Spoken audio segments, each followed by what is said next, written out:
হিজরত করে এলেন তো আল্লাহর হুকুমে আপনার মক্কা থেকে মদিনা আল্লাহর নবী গেলেন।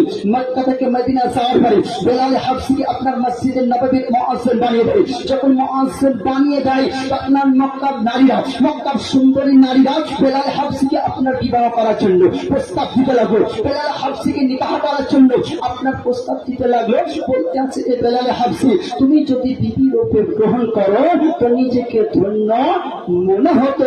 তো এদিকে লক্ষ্য রেখে আপনার 1400 শতাব্দী ইমাম আহমদ খান ফাজিল বেরেলভী আলাইহিস সালাম বলতে আছে, ইয়া রাসূলুল্লাহ जब तक पी के ना थे कोई पूछता ना था तूने खरीद कर हमें अनमोल कर दिया।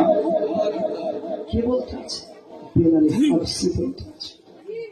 তো যখন বেলাল হাবশি মওতের জখমদারি শুরু হয়, এটা বলে দিয়ে জখমদারি কাকে বলে জানেন? দেখতে কষ্টকে বলে। কাউরে লালা করে করে কি করে না, কাউরের মুখ দেখিয়ে যায়, কেউ পায়খানা ফিরবে, কিন্তু সচ্চা সালিহিন পায়খানা ফিরবে না। তো একদিন বেলাল হাবশির স্ত্রী বেলাল রাদিয়াল্লাহু তাআলা আনহুর কাছে আপনার মাথার কাছে বসে আছেন।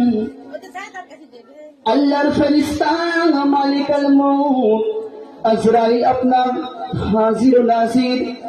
বেলাল হাবশি বলতে আছে আল্লাহর ফেরেশতাকে মালিকুল মউত কে বলতে আছে, এ আল্লাহর ফেরেশতা, এ আল্লাহর ফেরেশতা মালিকুল মউত, তুমি কেন এত দেরি করলে? কিসের জন্য তুমি দেরি করলে? তোমারই তো আমি ইন্তজার করছিলাম, তোমারই তো আমি মুলাকাত করার জন্য আমি অপেক্ষায় ছিলাম। বেলাল হাবশি রাদিয়াল্লাহু তাআলা আনহু স্ত্রী বলতে আছে, ও আমার প্রাণের স্বামী গো, বড় বড় পালোয়ান মউতকে দেখে ভয় করেছে, কলিজার সমাজ কেঁপে উঠেছে।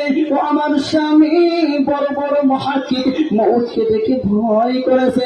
ও আমার প্রাণের স্বামী গো, তুমি মউতকে ওয়েলকাম স্বাগতম জানাতে আসো, মউতকে তোমাকে ভয় হয় না।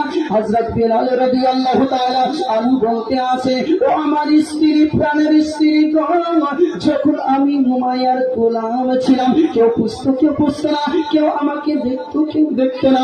যখন আল্লাহর নবীর আমি গোলাম হয়ে গেলাম, তখন আমি নিজের নফসের গোলামি ছেড়ে দিয়েছি। কারণ আল্লাহ আল্লাহ রাসূলের আমি গোলামি করে, কারণ যারা আল্লাহ আল্লাহ রাসূলের গোলামি করে তারা মউতকে কখনো ভয় করে না। আমি যখন ইন্তেকাল হয়ে যাব, আমি আল্লাহ আল্লাহ রাসূলের দিদার করব, আল্লাহ আল্লাহ রাসূলকে আমি দিদার করব, এর মতো ভালো হতে পারে না। তো এ হচ্ছে সচ্চা সালিহিন।